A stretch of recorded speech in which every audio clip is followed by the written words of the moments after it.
Buti nga ngayon sa panahon ng social media, malaki na ang chance na magkapera ka nang dahil sa trip mo lang eh.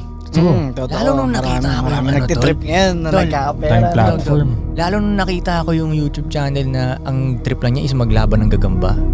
Holy shit. Doon ko talaga na, oh shit, see, kahit anong trip talaga eh. Dami niyang subscriber na naglalaban lang siya ng gagamba.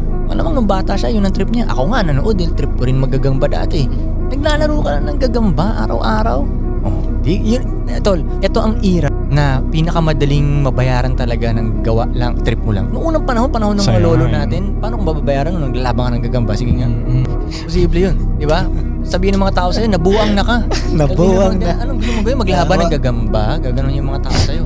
Ngayong era na to, kaya para sa akin, abusuhin nila tong era na to. Pamatay nilang abusuhin. Parang ang daming tricks na pwedeng gawin. Parang ang dating ngayon, tol, no excuse na.